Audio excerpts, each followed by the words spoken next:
Euh, pour pas faire défiler les slides. Hop, j'espère que ça fonctionne. Pour vous, pour vous présenter l'association, et j'espère que le slide a changé, et Léo, n'hésite pas à me dire si c'est toujours le même. C'est bon. Merci, merci Julien pour le clin d'œil. Merci Léo. On excuse aujourd'hui malheureusement Marc Abadi, qui est le vice-président de l'association, qui est coincé dans son train. Donc Marc va nous rejoindre avec un petit peu de retard, mais il devait vous présenter l'association et je vais être très heureux de le faire. Cette association qui a été créée en 2021 sur la base d'un réseau professionnel d'acteurs, d'agents du service public, qui donc en 2021 s'est transformé en association, association non partisane et souhaitant incarner la transition écologique dans les services publics. Les modes d'action d'une fonction publique pour la transition écologique, c'est d'abord jouer un rôle d'analyse et de think tank, appeler, interpeller les acteurs publics sur les transformations qui sont nécessaires, contribuer à la formation des agents publics, notamment par la création en 2023 d'un kit d'auto-formation donc pour les agents du service public. Et enfin, outiller les agents et les administrations pour contribuer donc à l'émergence des transitions dans les services publics et en même temps émerger aussi au partage d'expériences et de culture. Les collaborations, depuis toujours, elles sont au cœur de l'ADN de l'association et je vous en ai mis certaines et on les développe notamment aujourd'hui avec du coup les intervenants qu'on a le plaisir d'accueillir. Donc on commencera ce webinaire précisément par on fera un point ensemble pour essayer de qualifier la situation actuelle afin de dépasser les constats et passer à l'action. Et ensuite, donc, on aura le plaisir d'accueillir Benoît Nenner, donc, qui représente aujourd'hui la Fabrique des Transitions, Julien Frat, qui est directeur du PETR Albigeois et Bastide. Et enfin, on terminera avec Claire Bouin de la DDT 36, donc, qui nous fera part de son expérience à l'échelle d'un département entier, celui de l'Indre. Et bien entendu, avant 14 heures aussi, le chat, il est ouvert. Maintenant, vous pouvez nous poser vos questions et on y répondra. On répondra aussi à vos remarques. À la fin de ce webinaire, on prendra 10 minutes pour échanger ensemble. Sur cette première partie, donc sur cette première séquence, comme l'a dit le Haut Conseil pour le climat dans un récent rapport, l'enjeu, c'est de dépasser les constats et de passer à l'action, mais force est de constater qu'aujourd'hui, il y a un écart entre l'intention et l'action et que collectivement, en 2023, la France prend du retard, malgré des efforts qui sont indéniables. Et ainsi, sous l'angle des gaz à effet de serre et des efforts climatiques, ce que nous dit aujourd'hui le secrétariat général à la planification écologique, c'est qu'il va falloir, en 7 ans, faire plus que pendant les 32 dernières années. Donc, du coup, le premier constat, c'est que l'année 2023, elle a été marquée par une succession d'événements qui, pour certains, semblent être la manifestation de nouveaux marqueurs de notre société. Tout d'abord, des enjeux énergétiques, également des records de température, de la sécheresse qui a traversé tous nos territoires, suivi par des inondations et évidemment un effondrement de la biodiversité.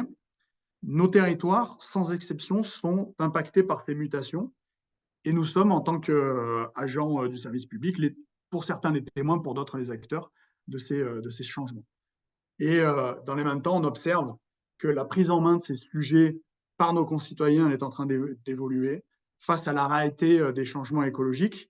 La connaissance des enjeux aujourd'hui, elle se diffuse, mais les comportements ont du mal à évoluer. Parfois, il nous reste même la maladaptation, les inégalités, voire même les antagonismes dans une société qui peine aujourd'hui à se définir un avenir commun.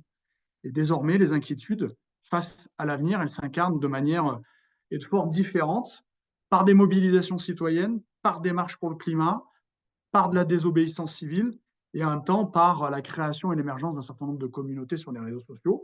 Face à ça, et c'est tout le paradoxe, on assiste aussi à une augmentation du climato-scepticisme, à l'augmentation de l'abstention aux élections, au recul aussi de certains États face aux engagements écologiques qu'ils ont pris, et à l'augmentation de nouveaux rapports de force. Et donc, on assiste à l'émergence de nouveaux clivages qui ont trouvé en 2023 une résonance assez inédite en fait en France. Et on se rappelle tous des mouvements sociaux qui ont émaillé, qui ont marqué l'année dans notre pays, avec l'opposition à la réforme des retraites, les émeutes urbaines et en même temps des oppositions contre de nombreux projets d'aménagement. Ainsi, par rapport à, si on prend un sondage qui a été réalisé par Cluster 17 et relayé par la revue Grand Continent, eh bien, en 2023 en France, il y aurait 41% des Français qui sont tout à fait d'accord avec la proposition suivante, selon laquelle la crise climatique serait un prétexte utilisé par les gouvernements mondiaux pour limiter les libertés individuelles. Toujours selon cette enquête, 76% des Français pensent que la sobriété énergétique aujourd'hui est imposée seulement au peuple et pas aux élites. Et enfin, toujours un extrait de cette enquête, 68% des Français estiment que la voiture électrique est une arnaque. Donc, comment est-on arrivé là? Comment expliquer que le consensus sur le climat qui faisait suite aux accords de Paris en 2015 est en train de se fissurer? C'est tout l'enjeu sans doute pour évaluer la situation actuelle et on a quelques clés de compréhension qui nous sont données par une enquête Ipsos qui a été publiée en novembre 2023. Les résultats de cette enquête nous disent que les Français sont quasiment unanimes à penser qu'il faut changer la société actuelle, avec seulement 5% d'entre eux qui estiment qu'il faudrait la laisser dans son état actuel. Et aujourd'hui, face au fracas du monde, l'émotion qui est ressentie par les Français, c'est la peur. Mais plus que la révolution, le grand soir, le besoin qui est exprimé par nos concitoyens, c'est plus celui de la quiétude, de la sécurité, pour vivre en liberté dans une société dont les modes de vie sont en train d'évoluer. Ainsi, les valeurs fortes qui émergent de cette enquête, nous dit l'Ipsos, c'est la tranquillité de vie et l'ultra-proximité qui devrait peut-être conduire à rechercher de nouvelles formes de commun dans les territoires. Et c'est l'objet de ce webinaire, de nouvelles formes de coopération. Autre enseignement aussi, pour penser l'écologie depuis les classes populaires, c'est ce que souligne une publication récente de la Fondation de l'écologie politique. À travers des entretiens menés par des chercheurs, cette note, elle nous renseigne sur ce qu'étaient les Gilets jaunes. Et donc, elle cherche à nous documenter sur le rapport à l'écologie des Français qui ont participé donc à ce mouvement depuis 2018. Et ce qui ressort, et ce qui est intéressant, c'est que le mouvement des Gilets jaunes aurait été un moyen de politiser dans notre pays le proche, c'est-à-dire ce qui était insignifiant jusqu'alors, et notamment les ronds-points. Le mouvement des Gilets jaunes, c'était une révolte essentiellement de périurbains, puisque près de la moitié des participants n'étaient pas des urbains dans notre pays. C'était une révolte, mais pas des pauvres, des Français qui sont contraints avec un budget. Des Français aussi pour qui la voiture n'est pas un loisir, mais un moyen de vivre et de travailler. Ainsi, les Gilets jaunes n'auraient pas été plus anti-écolo que le reste des Français, mais ils auraient exprimé un sentiment profond de dépossession.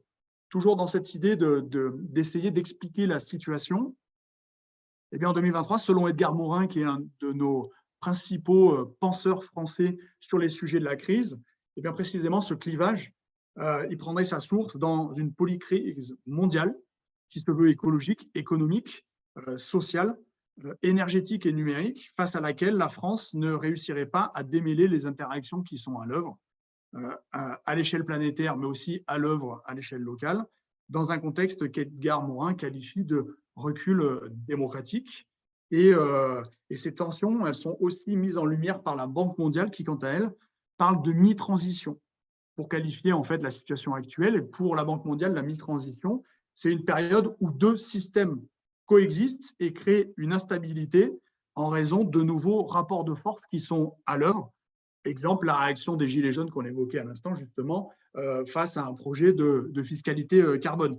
Donc, dans ce moment de mi-transition, ce que nous dit la Banque mondiale, c'est que les énergies fossiles sont trop abondantes pour permettre de réguler en fait et de contribuer à la décarbonation, ce qui nécessite en fait de la part des pouvoirs publics qu'on représente aujourd'hui ou pour lesquels nous sommes acteurs, donc ce qui nécessite de puissants leviers de régulation et de coordination pour encourager les changements qui sont indispensables pour sortir donc de cette zone de mi-transition. Donc pour y arriver, donc les agents du service public et les acteurs institutionnels doivent identifier les verrous qui sont nombreux. Et ainsi, avec une fonction publique pour la transition écologique, on a identifié un certain nombre donc dans la publication que j'ai évoquée en début de webinaire et qui est en ligne et qui est accessible donc avec le QR code qui est à l'écran. Et selon donc cette publication qu'on a dirigée avec l'association, les principaux freins identifiés sont les suivants. Tout d'abord, l'acceptabilité sociale du changement, surtout dans un contexte où les 10% les plus riches de la planète seraient responsables de la moitié des émissions humaines de CO2 liées à la consommation, tandis que plus de 50% des plus pauvres seraient seulement à l'origine de 8%. Donc, des émissions au niveau mondial. Donc, le premier frein, c'est l'acceptabilité sociale du changement, en lien avec le second, qui est le manque de désirabilité de la sobriété et des mécanismes de transition, en lien aussi avec la volatilité et l'incertitude du monde actuel, incertitude aussi qui est un des biais cognitifs qu'on sait qui sont présents dans chacun de nos cerveaux. Et ces principaux biais cognitifs qui freinent aussi la transition, c'est l'aversion pour le risque, le conservatisme, l'excès de confiance aussi parfois, le biais pour le présent, et ces biais s'expriment aussi dans la croyance qu'on a dans le progrès technologique comme étant le seul et unique levier donc pour répondre aux enjeux de l'urgence écologique, et en même temps aussi les intérêts économiques et parfois aussi la question des temporalités qui s'expriment notamment au regard de la durée des mandats électoraux. Donc, dans les leviers, il nous semble important aujourd'hui de comprendre ce qui nous fédère et ce qui nous éloigne, de réussir à faire le lien entre fin du monde et fin du mois, même combat, et identifier quelle base sociale pour porter ce narratif et concrétiser la convergence. Donc, finalement, les mouvements sociaux semblent nous indiquer que la participation politique en France, plus qu'être en crise, elle est plutôt en mutation, et c'est pourquoi il nous semble aujourd'hui, c'est pour ça qu'on a organisé ce webinaire, il nous semble que les coopérations nous paraissent être des leviers puissants dans les processus de transition. C'est donc le propos de ce webinaire. Et donc, pour illustrer ce propos et nous donner des exemples concrets, on va laisser la parole à nos invités. Et donc, le premier à ouvrir le bal, c'est Benoît Néner, donc de la Fabrique des Transitions. Hop, je pense, Benoît, il va falloir que je réactive ton micro, sauf si Léo arrive à le faire. Hop. Apparemment, je peux le faire tout seul. Eh ben, c'est top. Eh ben, je te laisse le micro, Benoît. Ravi de t'accueillir. Merci Laurent, merci beaucoup. Très heureux d'être là avec vous. Bonjour à toutes et à tous. Je suis Benoît Néner, je travaille à la Fabrique des Transitions en tant que chef de projet montagne. Et je suis heureux de pouvoir vous parler aujourd'hui de ce qu'on appelle les 4 fantastiques de la transition. On a vu que dans les nombreux freins et obstacles que tu as évoqués, Laurent, il y en avait un qui était un petit peu sous-jacent, finalement c'est la capacité de tous les acteurs concernés d'arriver à coopérer. Et on pourra revenir d'ailleurs sur ce que signifie coopérer plus précisément après. Mais en tout cas, ce que je veux vous dire, c'est que je vais vous présenter forcément une synthèse, puisqu'on a 10 minutes, de ce qui ressort des principaux enjeux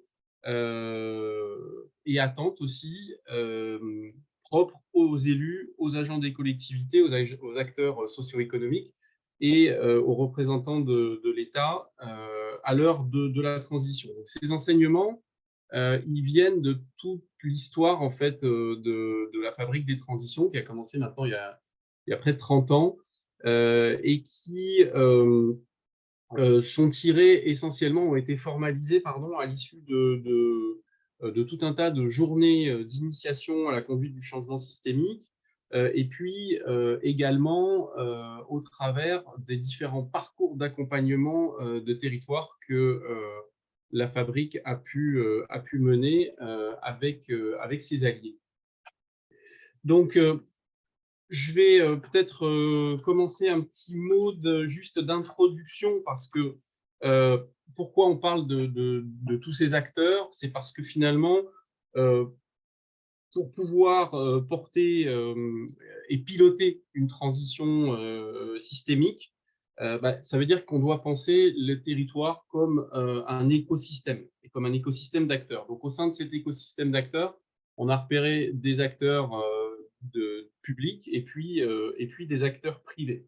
Donc, le choix qu'on a fait de mettre en lumière les 4 fantastiques en référence au Marvel que vous allez voir, en fait, c'est un choix qui est forcément limité, et qui a ses propres limites, on pourra en discuter, mais au moins, en fait, il permet de prendre en compte et de prendre en charge des points de vue complémentaires et de créer finalement les conditions d'un véritable dialogue multi-acteurs. Donc, c'est vraiment l'idée derrière ces 4 types d'acteurs, c'est d'arriver à identifier des espaces de coopération et de voir comment en fait ils peuvent faire équipe, ils peuvent apprendre à se connaître et ensuite, une fois réunis, à véritablement mener des projets systémiques de transition. Alors, pour commencer, je vais vous proposer de commencer par l'élu. Donc, l'élu, sa référence au fantastique, pardon, excusez-moi, c'est Mister Fantastique. Alors, on dit qu'il a le bras long, donc ça, c'est plus pour la métaphore, mais en tout cas, euh, l'idée qu'il y a derrière, c'est de voir comment, en fait, celui qui se présente comme le chef d'orchestre, finalement, devient véritablement le garant d'une construction des politiques de transition qui permettent d'inclure l'ensemble des autres acteurs. Alors, vous avez au centre de ce schéma, et ce sera la même chose pour les 4 types d'acteurs, c'est les principaux enjeux liés à la fonction de l'élu. Alors, quand on parle des élus, on parle de tout type d'élus au niveau territoire et des différentes strates de territoire. Et vous avez en vert, à côté, les attentes que cet acteur a formulées vis-à-vis des autres fantastiques. Alors, ça peut être des attentes vis-à-vis d'autres élus et aussi des attentes, évidemment, vis-à-vis des 3 autres grands types d'acteurs. Donc, je ne vais pas rentrer dans le détail de toutes ces attentes parce que on manque de temps, mais je vais essayer de faire ressortir un petit peu ce qu'on a observé en termes de remarques finalement et de verbatim par rapport à tous les accompagnements qu'on a pu faire. Une des principales difficultés de l'élu finalement aujourd'hui, c'est d'être capable d'accueillir la contradiction à tous les niveaux. Déjà d'accueillir des récits contradictoires parce que l'élu, il est souvent entre le marteau et l'enclume et il a forcément affaire à tout type d'interlocuteurs et donc il entend beaucoup de choses qui ne vont pas forcément dans le même sens.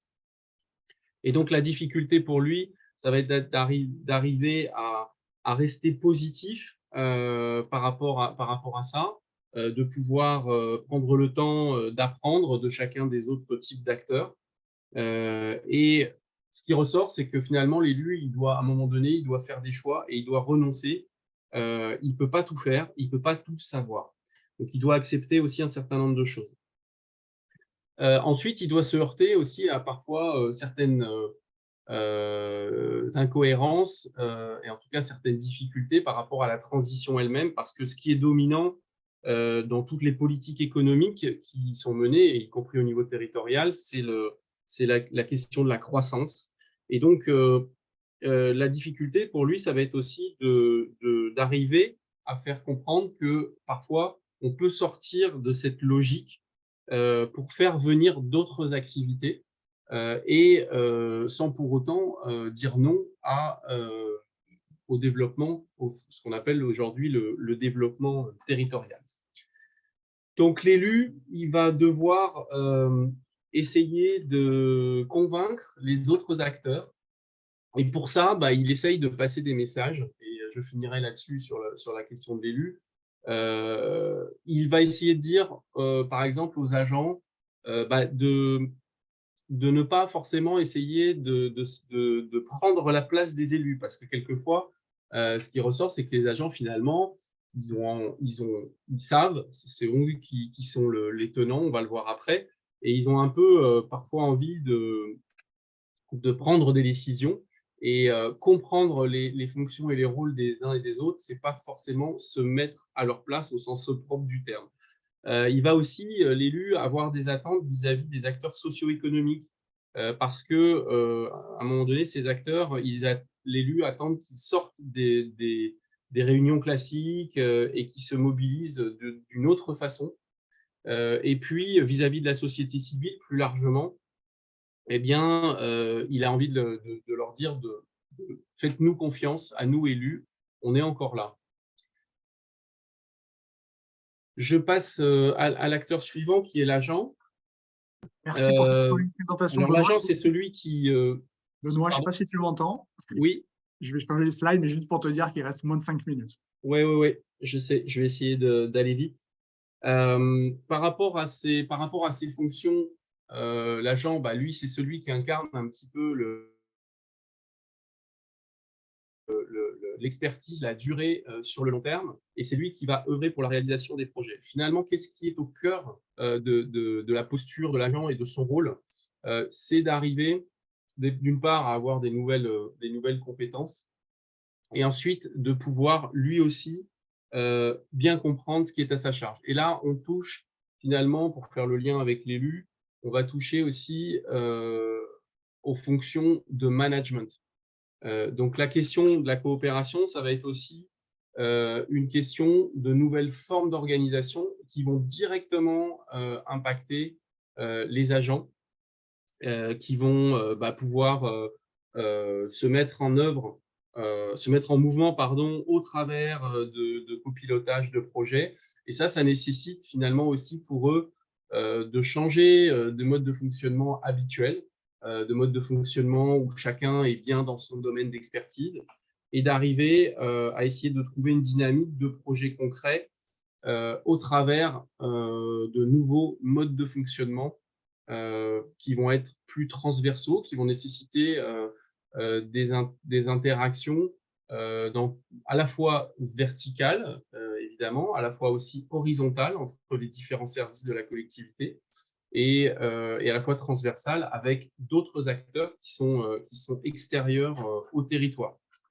Donc, les messages que va passer l'agent, ça va être aussi vis-à-vis de l'État, par exemple, d'essayer de trouver une forme de cohérence et en tout cas de stabilité, parce qu'aujourd'hui, ce qu'on constate, c'est que, et ce sont même les représentants de l'État qui nous le disent, on a du mal à avoir une cohérence entre tous les dispositifs qui viennent de l'État central. Il va aussi essayer beaucoup de s'appuyer sur les acteurs socio-économiques. Je passe à l'acteur suivant, l'acteur socio-économique. Alors là, cet acteur-là, il est d'une très grande diversité. C'est une des limites des 4 fantastiques. On en est conscient.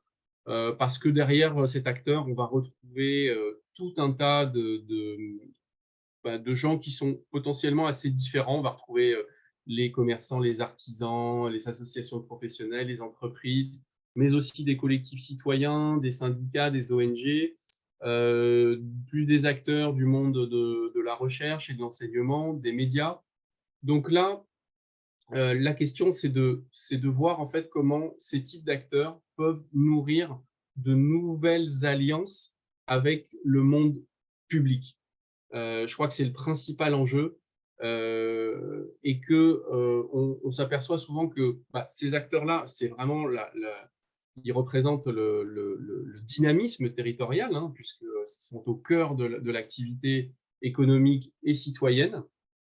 Et c'est dans le quotidien, ces acteurs-là, ils ont besoin de sortir un petit peu aussi de leur rôle, c'est-à-dire toujours d'être force de proposition, mais aussi de sortir de leur posture habituelle, c'est-à-dire de ne pas tout attendre de la force publique.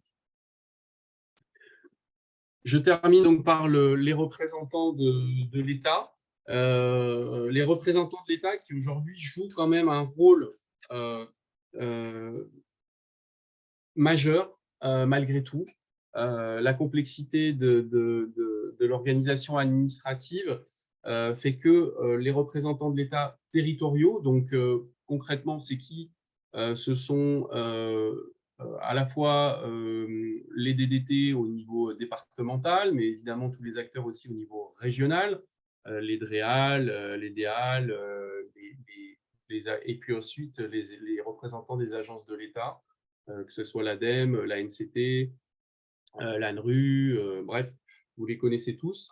Eh ben, ces gens-là, ils sont là pour être garants finalement du régalien, mais aussi être facilitateurs.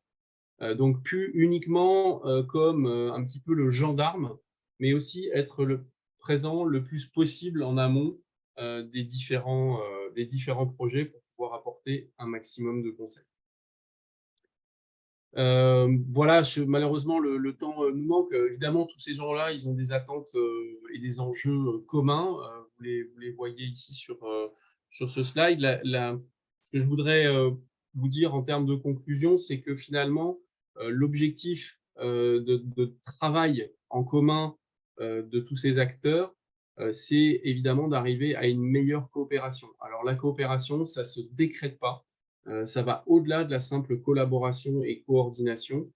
On pourra revenir peut-être quand on abordera les questions-réponses à la fin de ce webinaire. Merci beaucoup, Benoît Néner, donc de la Fabrique des Transitions, pour cette présentation des cadres fantastiques de la transition. J'en profite pour saluer notamment Julien Perdréja, qui est le délégué de la Fabrique des Transitions et qui est avec nous cet après-midi.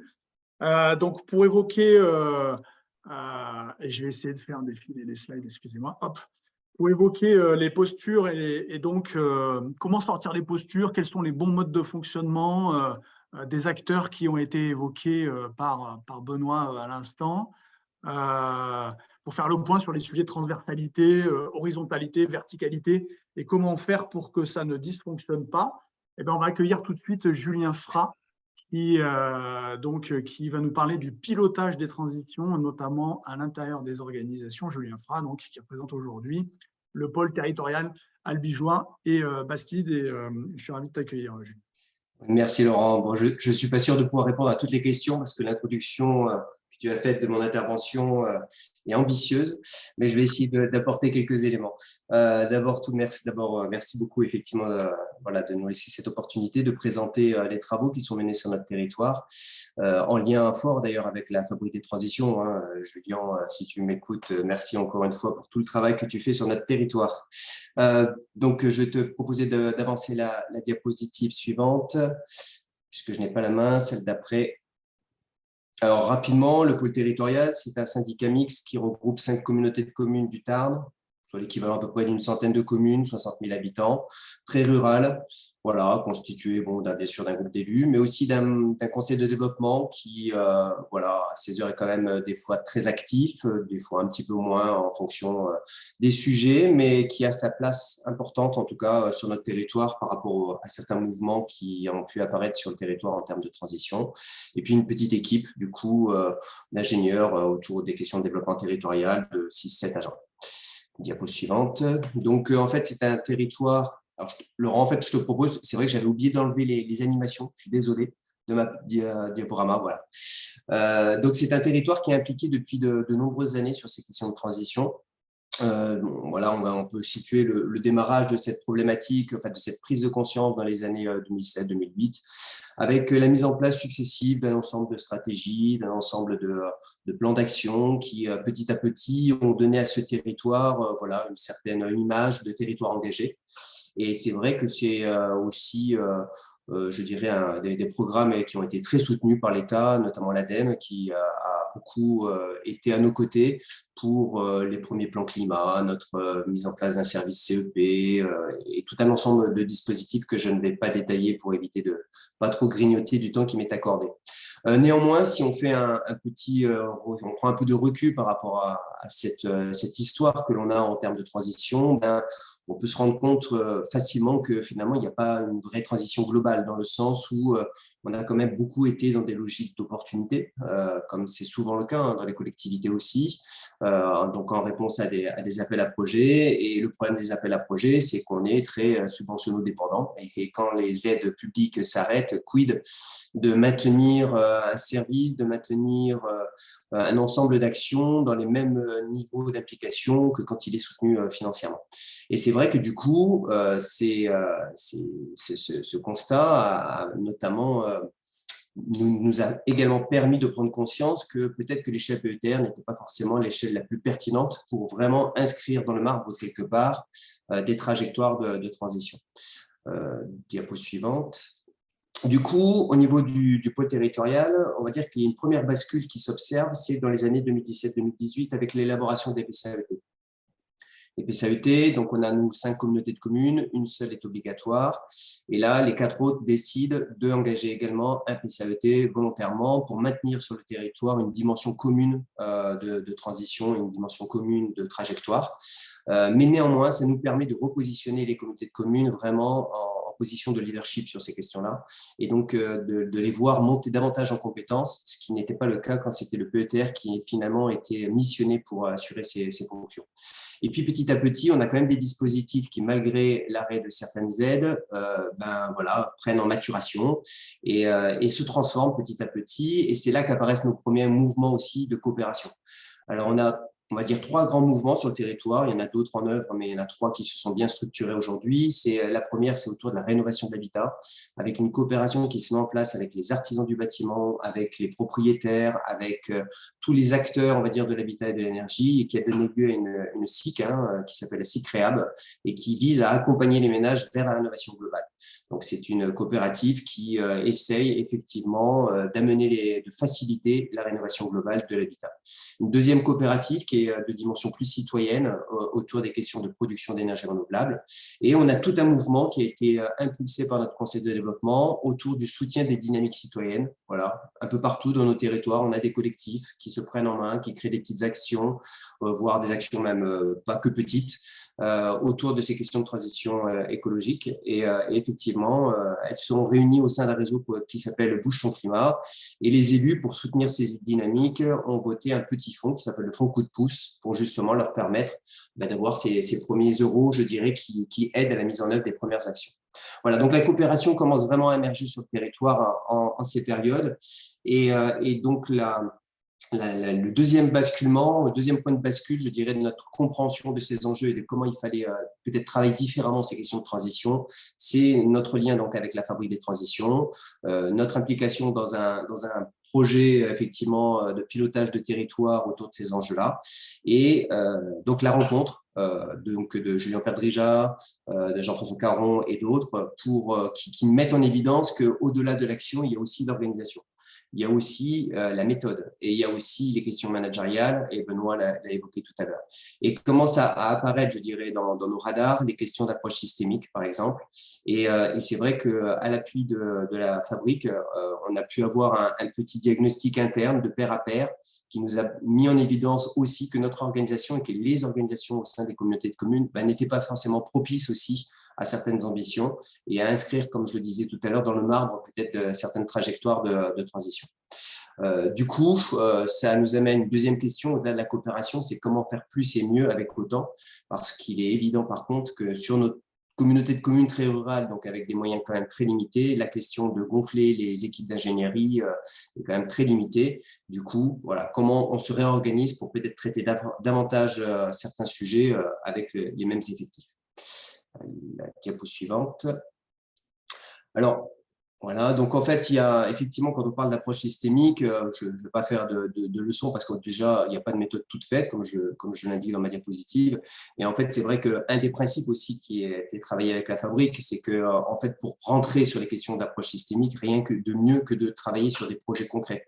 Et puis, en fait, c'est quoi l'approche systémique? C'est simplement d'essayer de prendre en charge sur un même projet plusieurs enjeux. Diapo suivante. J'ai une petite illustration pour cela, c'est la question des bâtiments. Aujourd'hui, sur notre territoire, et essentiellement, enfin en Occitanie tout au moins, on a des dispositifs qui nous amènent à travailler la question de la rénovation énergétique. C'est très bien en soi, mais effectivement, le bâtiment, c'est aussi un support pour traiter d'autres enjeux. La question de l'accessibilité, la question de la biodiversité, de la qualité de l'air, de l'économie de l'eau, etc., etc. Et c'est vrai qu'aujourd'hui, on avait coutume de dire que faire des rénovations globales, c'était d'éviter de tuer le gisement. Aujourd'hui, je serais tenté de dire que faire des rénovations systémiques, c'est d'éviter de mettre de côté des capacités à prendre en charge des enjeux qui sont tout aussi importants que simplement la réduction effectivement de gaz à effet de serre, de kilowattheures ou de factures énergétiques. Slide suivante, enfin, petite animation. Et alors, je veux bien revenir sur la... Voilà. Et effectivement, au-delà de prendre en charge dans un même projet tous les enjeux, il est important surtout aussi de veiller à ce que des actions que l'on mène aujourd'hui ne viennent pas compromettre justement la prise en charge de certains enjeux. Un exemple tout simple, quand on rénove des bâtiments, on se pose rarement la question de, effectivement, est-ce que ma menuiserie va me permettre, par exemple, de la surventilation nocturne, parce qu'on n'a pas dans notre radar, effectivement, l'adaptation de notre bâtiment à ces pics de chaleur. Et si j'installe une menuiserie qui n'est pas aussi battante, par exemple, le seul moyen que j'aurai pour recourir à une diminution de l'impact des fortes chaleurs sur mon bâtiment, c'est la climatisation. Alors que si j'ai dans mon radar, effectivement, lors de mon projet, cet enjeu d'adaptation aux fortes chaleurs, peut-être que mon choix de menuiserie sera différent sans forcément avoir à tout traiter la question d'adaptation de mon bâtiment à ces pics de chaleur. Je passe à la slide suivante. Du coup, au-delà de prendre les enjeux, ça pose la question effectivement de s'entourer et d'être dans une dynamique où on va mettre tout autour de la table un cercle d'acteurs qui vont nous permettre effectivement de comprendre les enjeux qu'il peut y avoir autour de ce projet et la façon dont on va pouvoir traiter ces enjeux et donc renforcer nos coopérations. Notamment par le biais effectivement de tout un ensemble de méthodes d'animation d'intelligence collective qui vont nous permettre d'entraîner des acteurs. Et comme l'a dit Benoît, effectivement, aujourd'hui, il nous faut être en équipe, il nous faut être en coopération avec tous ceux qui vont nous permettre effectivement d'être beaucoup plus ambitieux dans nos projets. Et c'est ce que nous amène aussi à faire cette approche systémique. Hop, diapo suivante. Et alors, du coup, hop, excuse-moi, je reviens juste avant. Je suis désolé pour les animations que j'aurais dû enlever. Et donc, du coup, capacité d'entraînement, animation de l'intelligence collective, ça sous-entend de se transformer parce que nos organisations en interne dans nos collectivités n'intègrent pas suffisamment, effectivement, ces questions de transversalité, ces questions de coopération. Il nous faut donc travailler sur nos organisations, sur nos pilotages et sur notre gouvernance. Slide suivante. Du coup, au niveau du PETR, fort de cette... on va dire, de ces enseignements et des premiers travaux que nous avons engagés, nous nous sommes fixés plusieurs objectifs que je vais rapidement vous présenter et plusieurs façons d'arriver à travailler ces questions-là. La première, c'était déjà effectivement de faire comprendre tous ces enseignements au plus proche de nos élus, de nos agents. Et pour cela, il a été mis en place, et la première journée va avoir lieu le 19 décembre, une formation où tous les managers, chefs de service vont être formés. Alors, je ne vais pas dire à l'approche systémique, ça serait trop ambitieux, mais en tout cas, à être un petit peu éveillé sur effectivement les nouvelles façons de piloter, de manager les équipes et de transformer sa collectivité. 5 jours, une journée par mois, 5 collectivités. Vous l'avez compris, on est dans une approche systémique. Au-delà de l'enseignement, c'est aussi de la coopération entre nos collectivités. Et quoi de mieux que de se réunir les uns chez les autres pour justement travailler ces coopérations, ou en tout cas travailler cette interconnaissance que l'on peut avoir. Et c'est vrai que jusqu'à présent, on avait des relations qui étaient plutôt de Comcom à PETR et pas de Comcom à Comcom. Là, aujourd'hui, avec cette formation, on essaye aussi de décloisonner tout ça. Diapo suivante. Bon, je vous ai mis le programme, mais je ne vais pas rentrer dans le détail. C'est un programme que l'on travaille justement avec la fabrique. Et n'hésitez pas à me poser des questions si vous avez des questions là-dessus. L'autre point, hop, on peut avancer. L'autre point, c'est de travailler effectivement les groupes de pairs. On se rend bien compte qu'effectivement, quand on est entre homologues quelque part, on va pouvoir poser aussi ses difficultés, on va pouvoir poser peut-être ses réussites et qu'elles soient mieux comprises et donc créer des émulations. C'est aussi ça la coopération. Nous sommes depuis 2 ans mis en on va dire, en mouvement pour créer des groupes voilà, de pairs, que ce soit autour voilà, des chargés de communication, autour des chefs de projet Petites Villes de demain, des référents plan climat, des DGS, des agents de développement économique. Et on se rend compte de toute la plus-value, effectivement, de ces mini-réseaux que l'on a sur notre territoire, où les uns enrichissent les autres, voire débloquent des situations. Et ça, c'est vraiment aussi quelque chose qui est assez simple à organiser et qui nous permet effectivement de pouvoir décloisonner des choses et d'aller peut-être d'être un petit peu plus ambitieux. L'autre point, et ça, c'est vraiment le cœur d'un travail en coopération, en approche systémique, c'est de travailler un projet.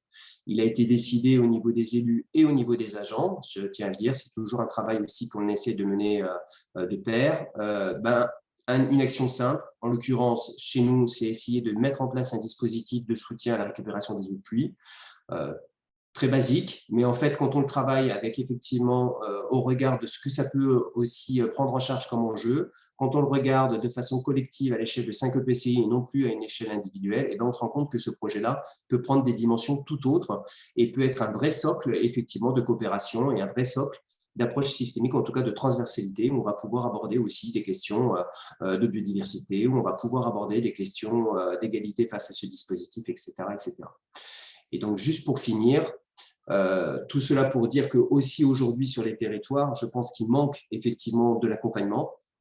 Nous, au niveau du PETR, il y a un souhait de redéfinir effectivement ces missions pour aller vers ce qu'on a appelé une fabrique locale de territoire en transition, c'est-à-dire comment on continue collectivement avec ces 5 communautés de communes à monter en charge sur une ingénierie de la systémie, comment on se donne des moyens tant méthodologiques qu'opérationnels avec des outils métiers pour permettre effectivement ces coopérations, permettre effectivement ce regard croisé intersectoriel, etc.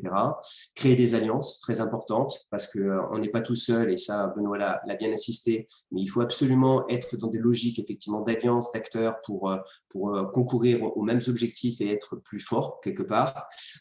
Travailler des réseaux, je l'ai évoqué, nos réseaux de charge de mission notamment, des projets collectifs, et puis donc cette montée en compétences, puisqu'effectivement, il faut revoir complètement nos logiciels, je serais tenté de dire, tant dans le management des équipes que dans le management des projets, et ça passe aussi par de la formation et aussi de l'inspiration, et ça c'est un peu le rôle, je dirais, ancestral du PETR, que d'essayer d'inspirer ces collectivités sur des nouvelles façons de faire. Voilà, aujourd'hui, les élus ont validé la révision de notre convention territoriale, qui est en quelque sorte la convention qui lie les Comcom, nos communautés de communes au PETR et qui confie les missions au PETR pour aller vers ce rôle de fabrique locale de territoire en transition et se donner une armature, je dirais, commune pour intégrer effectivement toutes ces questions voilà, de transversalité, de coopération et d'approche systémique. Voilà, je suis à votre disposition pour répondre à d'éventuelles questions ou précisions si besoin. Merci. Merci à toi, Julien Frein, donc, pour ce partage de ton expérience sur la création d'un socle pour l'approche systémique, donc à l'échelle d'un pôle territorial.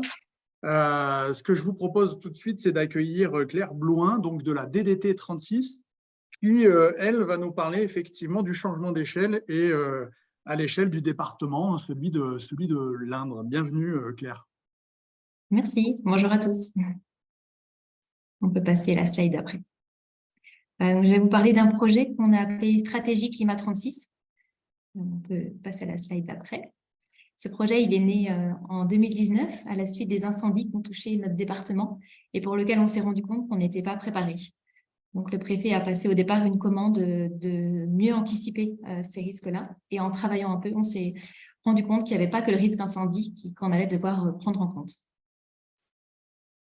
Donc, on a 4 objectifs. Le premier, c'est de mieux connaître le changement climatique et les effets qu'on peut attendre de notre département. Donc, on est situé dans la région Centre-Val de Loire. C'est un département très rural avec une densité de 30 habitants au kilomètre carré. Le deuxième objectif, c'est de sensibiliser et d'informer tant les agents de l'État que les partenaires et les citoyens. On souhaite aussi mettre en place une stratégie d'adaptation concertée à l'échelle de notre département. Et enfin, aider tous les acteurs engagés à établir leur propre feuille de route face au climat.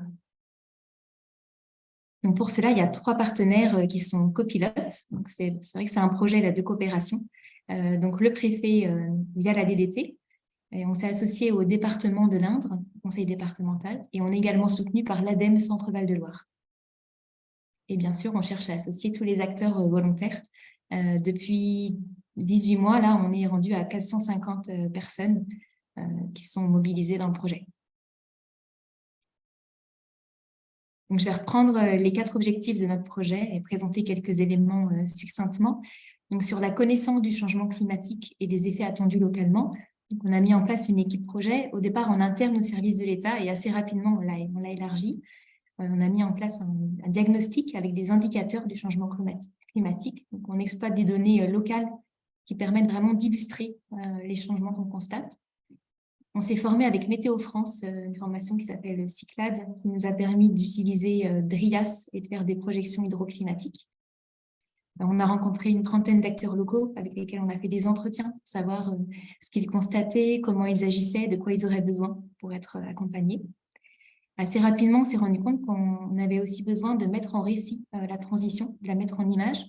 Donc, on s'est rapproché de l'école de paysage de Blois. On a travaillé avec le parc naturel régional de la Brenne.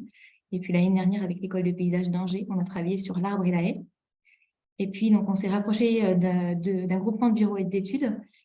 En fait, on avait un département où on s'est dit que ça pourrait être intéressant, comme les termes d'écologie et de transition ne parlaient pas forcément à nos élus, en premier lieu, de se rapprocher du coût de l'inaction. Donc, on a pris un bureau d'études spécialisé dans l'économie de l'environnement et on a réalisé 3 études d'analyse socio-économique. On peut passer à la slide suivante. Le deuxième objectif, c'est de sensibiliser et d'informer. Donc, l'action phare, elle a été conduite il y a un peu plus d'1 an. On a mis en place avec l'Observatoire national des effets du réchauffement climatique une formation à destination des élus. En tant qu'élus, agir face au changement climatique dans l'Indre. Et on a réuni 250 élus locaux sur une formation de 3 heures qui, depuis, ça a été annoncé au Salon des maires de l'année dernière, va être dupliqué au niveau national. On a formé également 20 techniciens, donc agents de l'État, du département, de la CCI, de la Chambre d'agriculture, des EPCI, Indre Nature et le Centre permanent d'initiative pour l'environnement pendant 2 jours avec l'ADEME. Au niveau des services de l'État, on a formé 20 ambassadeurs du climat, donc des agents qui souhaitaient s'engager un peu dans la transition. Et on a organisé des matinées fresques du climat où on a formé 360 agents. Et puis là, on lance un cycle de conversation carbone avec des agents qui ont souhaité aussi aller plus loin et animer ces petits groupes, sortes d'alcooliques et anonymes, les carbodépendants, où on échange pendant 6 mois, tous les 15 jours. On peut passer. Donc, pour ce qui concerne notre stratégie, donc notre feuille de route départementale, donc là, on a conduit un travail de séminaire, d'atelier. On a également mis en place des visites terrain. On s'appuie pour ça sur la méthode TACT de l'ADEME, qui avait au départ été développée pour les PCAET et qu'on essaie d'utiliser à l'échelle départementale. Et on est accompagné par 3 bureaux d'études. Voilà, donc j'ai tenu à mettre leur nom, Transition, Climate Adaptation Consulting et Julie Fabre, qui nous accompagnent depuis 18 mois et vraiment, on a affaire à des experts de l'accompagnement au changement et de l'adaptation. Le 4e objectif, donc, c'est d'aider chaque acteur engagé à établir sa propre feuille de route. Et nous, au service de l'État, on s'est dit qu'on aimerait bien justement ne pas être que dans le régalien et dans l'instruction, mais également nous mettre en mouvement et en dynamique. Donc pour ça, on a gagné un appel à projet service public éco-responsable et on a conduit toute l'année dernière un projet avec des architectes, des paysagistes, du co-design, des thermiciens pour donc il y a 14 administrations qui travaillent au sein de notre cité administrative, ça représente 500 agents. On est rattaché à 10 ministères différents. Donc, c'est pas simple au niveau de la coordination des travaux, mais on a imaginé ce que pourrait être cette cité administrative et là, on est dans la phase de recherche de financement. Voilà, avec un projet très ambitieux et toujours l'accompagnement au changement, un cycle de conférences. Le groupe d'ambassadeurs du climat s'est étoffé grâce à ça. Et puis, un premier projet de désimperméabilisation et de végétalisation de notre parking. On a une énorme surface bétonnée actuellement avec 600 voitures pour 500 agents. Cherchez l'erreur. On peut passer à la slide suivante. Voilà, donc ce projet, il a été récompensé à l'Assemblée nationale dans le cadre des victoires des acteurs publics, ce qui a permis aussi de le mettre en avant et de mobiliser dans le territoire les personnes qu'on n'avait pas forcément réussi à embarquer avec nous. Ça a été une reconnaissance qui a été utile. On ne dit pas que pour se faire mousser, mais ça reconnaît aussi la valeur et l'esprit novateur de ce projet. Cependant, ce n'est pas encore gagné. On a encore des défis et des objectifs à tenir. Tout d'abord, sur la mobilisation, mais ne rien lâcher. Voilà, les personnes qui nous ont rejoints ont conserver leur intérêt. Notamment, on a des entreprises. Actuellement, on allait chercher des hôpitaux en se rendant compte qu'on avait à travailler sur le volet santé et notamment les impacts psychologiques des événements extrêmes qu'on a pu avoir comme les orages de grêle avec des effets de sidération et de traumatisme pour lesquels on n'a pas forcément les moyens aujourd'hui et on sait qu'il va falloir de plus en plus accompagner ce type de situation. On a une gouvernance à imaginer pour la suite du projet puisque l'ADEME petit à petit va s'en retirer et qu'on ne souhaite pas forcément rester simplement État et département. Donc, comment est-ce qu'on imagine la suite pour intégrer d'autres acteurs dans les décideurs? On a l'articulation avec la planification écologique et ces fameuses COP régionales qui vont être déclinées à l'échelle départementale avec des objectifs chiffrés. On souhaite toujours aller vers le grand public. Donc, la semaine dernière, on a organisé un ciné-débat autour d'un documentaire. Là, on s'est rapproché de la scène nationale du département pour accompagner un projet d'orchestre qui se déplace à vélo. On continue le cycle de visite technique. L'idée l'année prochaine, c'est d'en faire sur le thème sport et adaptation au changement climatique, vu que Châteauroux va être une ville olympique avec l'épreuve de tir sportif. Et puis, on aime bien aussi essayer d'aller un peu hors des sentiers battus. Là, on travaille avec le ministère de la Justice. On a 2 prisons dans le département, une des 8 prisons centrales et puis une maison d'arrêt classique. Et donc, on est en train d'essayer d'imaginer un colloque national sur le thème milieu carcéral et changement climatique, adapter les prisons de 2050. Je crois que j'ai terminé. Merci beaucoup, Claire. C'était hyper intéressant et on est impatient de connaître la suite de tout ça.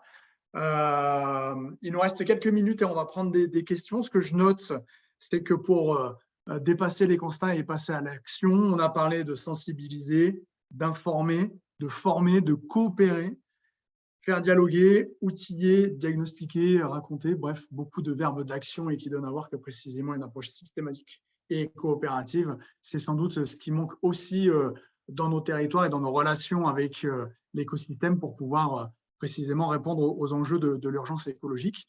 Vous avez été nombreux à suivre ce webinaire, on vous en remercie beaucoup, et vous avez été nombreux aussi à faire des remarques et formuler des questions, et pour nous les faire remonter, je remercie Léo de bien vouloir nous faire donc remonter les questions et les remarques qui ont pu être posées. Merci Laurent.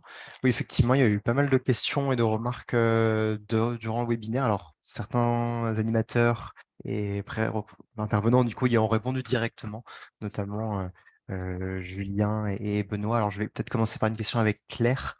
Il y a 2 questions du coup qui s'adressent à vous.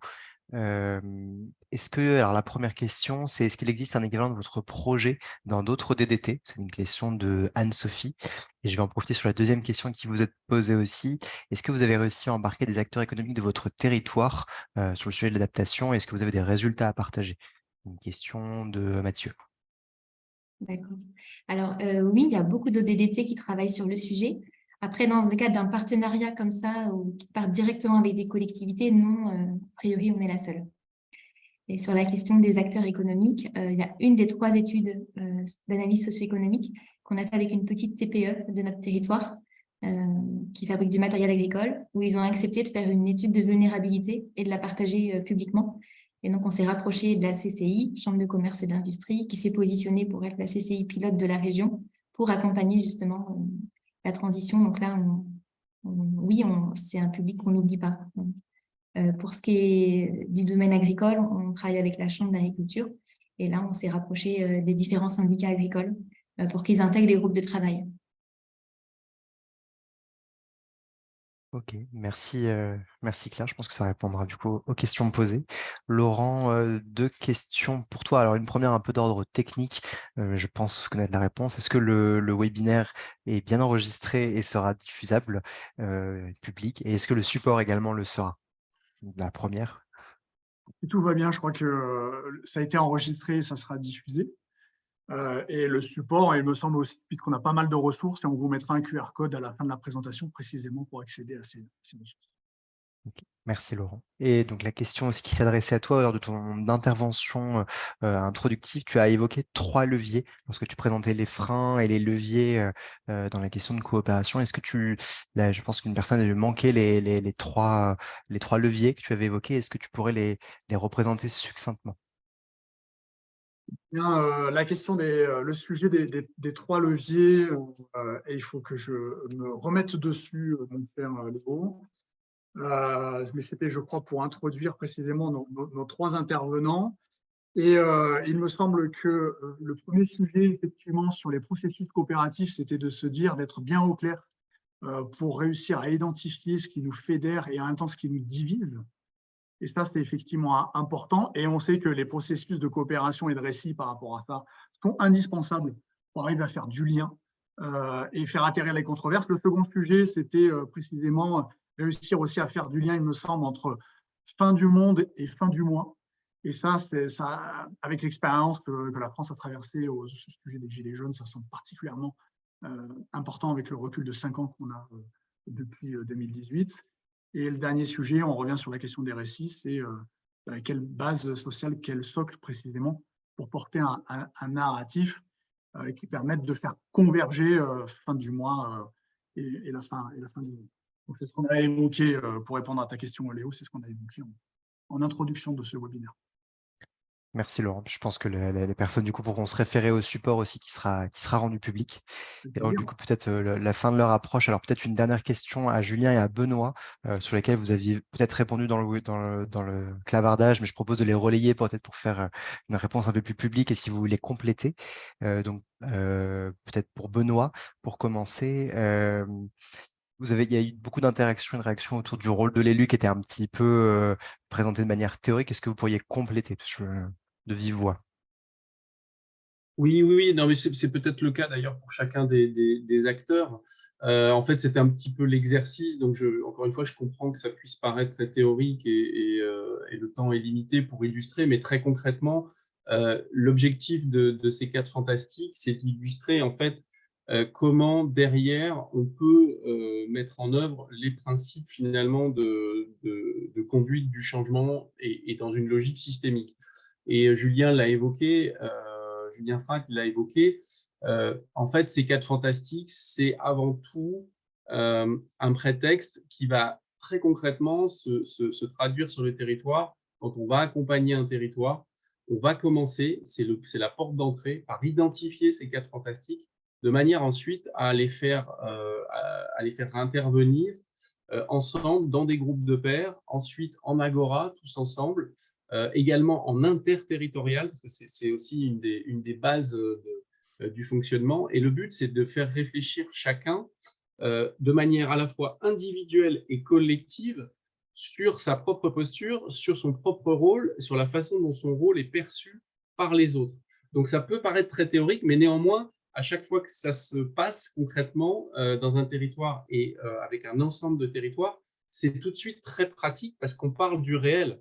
On parle de la vie de tous les jours et comment on arrive en fait à insuffler des nouveaux modes d'organisation, de fonctionnement, de management, au travers notamment, par exemple, dans la mise en œuvre, d'un projet pilote, comme l'a évoqué encore une fois Julien, qui illustre très bien ce début de mise en mouvement de ces 4 fantastiques. Donc, encore une fois, il faut voir les 4 fantastiques dans un ensemble global avec les principes directeurs de la conduite du changement systémique et parmi lesquels on retrouve ces notions de coopération.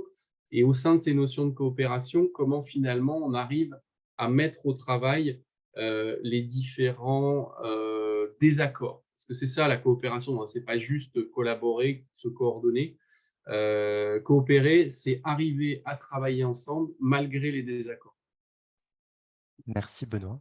Et avant de conclure, parce que l'heure approche, Julien, une dernière question du coup pour vous. Comment concrètement se fait la coopération entre les EPCI et le pôle territorial? Vous y avez répondu un peu par écrit, mais peut-être voulez-vous compléter à l'oral avant de conclure? Alors, oui, alors la coopération, je ne sais pas comment elle se manifeste vraiment, mais par exemple, je peux vous donner un exemple qui est assez récent. Aujourd'hui, donc effectivement, on a tous ces réseaux, on a notamment le réseau des DGS. Aujourd'hui, quand il y a un nouveau projet qui émerge à l'échelle du PETR, initialement, avant, on faisait appel à des agents référents qui nous semblaient être les mieux placés pour y répondre. Aujourd'hui, c'est les DGS entre eux qui désignent au sein des 5 Comcom lesquels seront représentés pour constituer ce groupe de travail qui va co-construire avec le PETR une réponse à un appel à projet ou qui va co-construire un dispositif, sans que pour autant toutes les Comcom soient représentées. L'idée, c'est aussi du fait, par exemple, je pense qu'on est tous confrontés, mais de la charge croissante, effectivement, on va dire des agents, d'éviter effectivement que tous soient mobilisés en même temps sur un ensemble de dispositifs et donc de se répartir quelque part de se répartir un peu la charge que nécessitent les réponses que peut prendre le PETR sur des appels à projets ou sur des dispositifs en concertation entre DGS. Voilà, c'est un des exemples qui montre aujourd'hui l'évolution qu'il peut y avoir dans notre façon de fonctionner entre Comcom et avec le PETR, que d'essayer d'être le plus en amont possible pour trouver les bonnes organisations adaptées aux capacités à faire et du coup aux besoins par rapport à un programme, un projet émergent. Merci Julien. Alors, leur approche. Laurent, un mot de conclusion. Merci Léo. D'abord, remercier les intervenants qu'on a accueillis.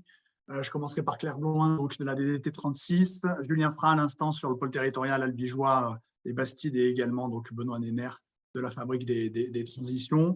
Vous redire, Léo, chers tous et toutes, que effectivement tout ça sera disponible sur le site internet de Une fonction publique pour la transition écologique. Vous avez un QR code, si vous le flashez maintenant, vous pourrez accéder au kit d'auto-formation, à la cartographie des formations sur la transition écologique, le guide du management écologique et sur toutes les réussites concrètes, les expériences terrain. On en a eu 3 aujourd'hui.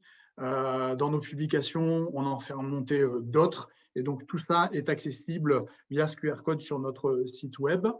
Vous remercier, vous avez été près de 70 à nous suivre aujourd'hui et on est extrêmement content. Pour conclure, eh bien, écoutez, je vais laisser la parole à Marc Abadi, donc vice-président de l'association qui nous a rejoint et qui a réglé son problème de train. Et en même temps, cher Marc, annoncer peut-être le prochain webinaire. Merci beaucoup. Je sais pas, vous m'entendez? C'est bon? Ouais, super, Marc. Bon, d'abord, toutes mes excuses, mais vous le savez, la CNCF souffre de mots divers et variés, et donc ça ne m'a pas été possible, mais j'ai pu tout entendre grâce au téléphone. Remercier Laurent, vraiment Laurent et Léo qui ont pris en charge l'animation et de ce webinaire, qui est un des 3 webinaires que nous avons décidé de réaliser dans le cadre du mois de l'innovation publique, parce que comme vous l'avez bien vu, au-delà de la transition elle-même, les questions qui sont posées à travers sa mise en œuvre dans les services publics en coopération, comme ça a été parfaitement souligné par Julien, montrent qu'il faut sans doute s'organiser autrement, faire, je dirais, plus appel à des nouvelles méthodes d'animation, de relations à la fois internes aux administrations, des relations entre administrations, qu'elles soient locales, d'État, et entre elles-mêmes, c'est-à-dire c'est sans doute un des moyens d'arriver à régler ce problème des relations État collectivités locales sur les territoires et bien entendu avec l'ensemble des parties prenantes dans la société, d'où, comme Laurent vous l'a noté, 2 choses. Petit 1, ce guide du management qui doit instiller les meilleures pratiques vues au prisme de la transition écologique, et le kit d'auto-formation. J'ai regardé le chat, je veux rassurer l'ensemble des intervenants, même s'il est plus souvent question du climat dans les productions que nous faisons, il est aussi question de la biodiversité. Moi-même, j'y suis très attaché, vu mon passé dans ce secteur-là, avec beaucoup d'autres des animateurs. Vous dire donc que notre réseau a pu tenir ce week-end sa première assemblée générale de visu et que nous allons accroître et amplifier notre action, enrichir le kit, proposer plus d'échanges entre les pairs. Ça a été souligné par les 3 intervenants, la nécessité qu'il y a à le faire. Et merci beaucoup à tous. Et comme l'a dit Laurent, près de 70 participants, c'est formidable. On vous en remercie tous et on est à votre disposition. Et encore merci à Laurent et à Léo pour avoir organisé ce webinaire de Manomètre. Prochain webinaire, donc, jeudi, donc dans un peu plus de 8 jours, à 13h, pour là, justement, poursuivre, je dirais, cette idée de l'échange entre les pairs et de nouer des contacts et de faire au niveau local, vivre un réseau, parce que c'est aussi ce que veut faire le collectif. Le collectif a très peu d'animateurs parisiens et beaucoup d'animateurs, je dirais, sur les territoires, engagés dans les DDT, vous l'avez vu, dans les PETR, dans les collectivités locales comme Laurent et dans d'autres organisations, effectivement, le CROUS pour faire plaisir à Léo et bien d'autres. Merci à tous, merci à toutes et à très bientôt. Merci Marc pour cette conclusion. Merci à toutes et tous de nous avoir suivis et bravo à Léo pour la gestion technique de ce webinaire. Bon après-midi.